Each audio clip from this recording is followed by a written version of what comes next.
Whether you are visiting for the first time or a year-round resident of Sarasota, there are 7 iconic places that everyone talks about, visits, photographs, and embraces as something truly special about Sarasota. So stick around because we are diving into 7 iconic places.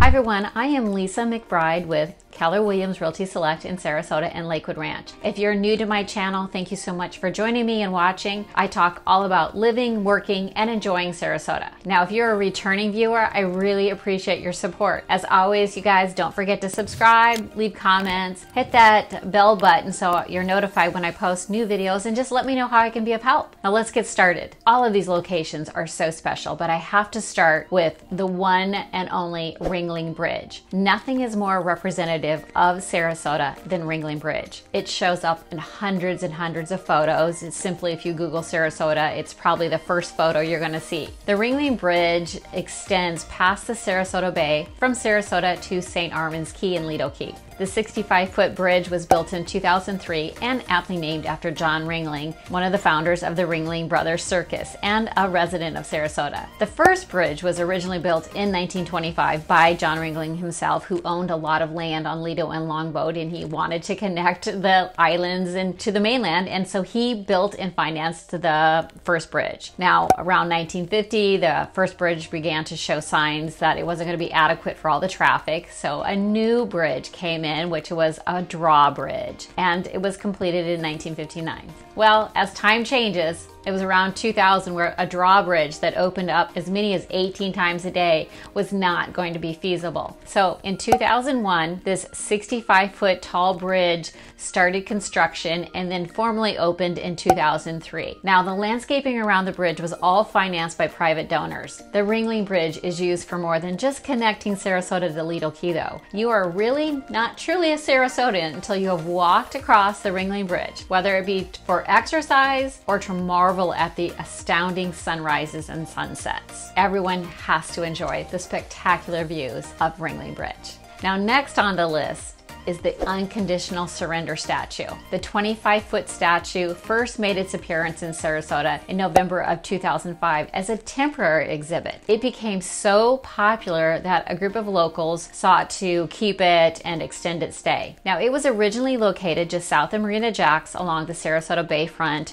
and Gulfstream Drive there. But we are having a new roundabout put in, so along US 41 in Gulfstream. So there was a lot of debate and speculation whether or not to continue to display the statue, where to move it, what they should do with it. And eventually the City Commission did pass to keep it housed in the Sarasota Bayfront area between Marina Jax and O'Leary's Tiki Bar. Now, this Unconditional Surrender statue has become the most photographed site in the city. Really popular with tourists who like to copy the pose. So whether you're a local or you're a visitor, you definitely have to check out the statue Unconditional Surrender. Next on the list is Cartizan, which is the residence of Mabel and John Ringling. Cartizan is a Venetian Gothic revival residence in Sarasota along the Sarasota Bay. And the name is actually Venetian for House of John. This home was originally completed in 1926 at the original cost of $1.5 million. Can you imagine what it would cost to build this home today? One little factoid about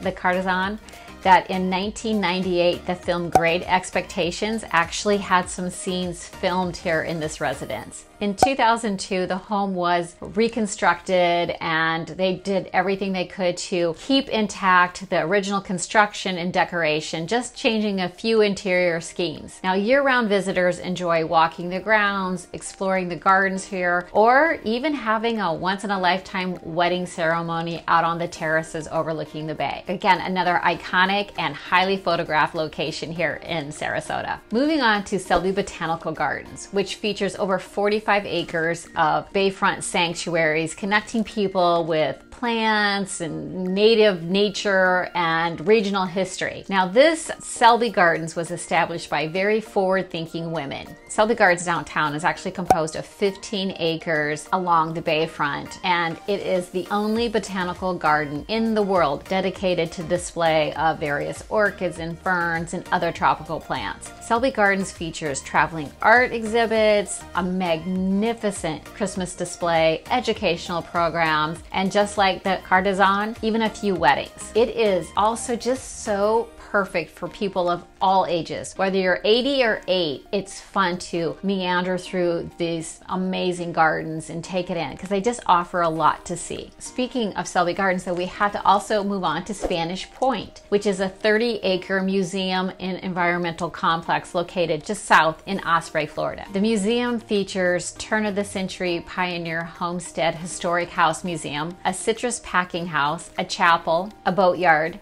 gardens, nature trails, restaurant, tiki bar, and one of the best places in the city to watch a sunset. Now, there's archaeological records that exist that show this site back over 5,000 years ago, so it's got a lot of history. The original settlers at the time planted citrus, sugarcane, vegetables, and had their own packing house to prepare goods for market. Now, I know you're all waiting for me to talk about Siesta Key Beach and the Siesta Key Beach sign as being very iconic because, of course, we live here in Sarasota and Siesta Key is always talked about. Now, if you're visiting, you haven't completed your trip without taking a picture in front of the Siesta Key sign. Also, if you're a resident, you need to take a picture, send that to all your friends because we are so lucky to live here close to Siesta Key. Siesta Key Beach is always one of the top rated beaches in the United States, and you'll understand why when you feel that quartz powdery sand between your toes and you get to listen to the waves hit the beach and experience the magnificent sunsets. We're also really lucky because we have great concessions. You have a free trolley taking you around Siesta Key. We have Siesta Key Village. So Siesta Key, of course, is iconic. Let's take a drive a little further south to Casey Key. This narrow island of Casey Key is one of Sarasota's hidden gems. It's an isolated and exclusive enclave just off of Nokomis. A skinny 8-mile long barrier island between Venice and Sarasota is Casey Key. And it has one road that is very narrow and twisty and turny. And when you are exploring, you're going to find beautiful mansions along the coastline.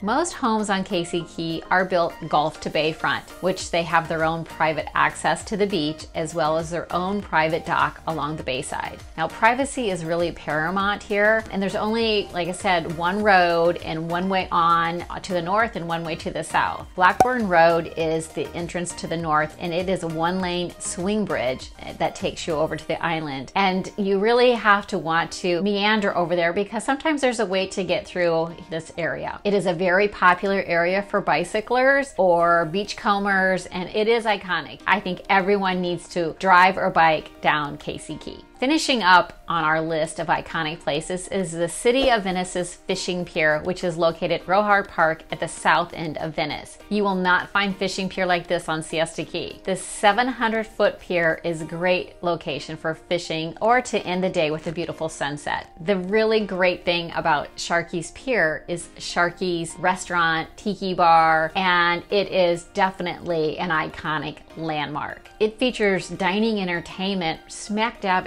on the Gulf. Sharky's provides live entertainment on Friday and Saturday evenings from 7 to 11 and Sundays from 6 to 10. It's definitely a beachside, open outdoor deck and tropical tiki bar. The menu spans from casual beach fare to succulent seafood and steaks. So it's a really great place to visit, and it opens every day at 11:30 a.m. and it's open late into the night for partygoers of all kinds. Well, there you have it, 7 of the most iconic places in the Sarasota and surrounding areas. Did I miss anything that you think I should have added, or do you have questions about any of the places that I talked about, want more information? Please let me know. I am here to help. And as always, I really do appreciate you watching. And until next time, take care.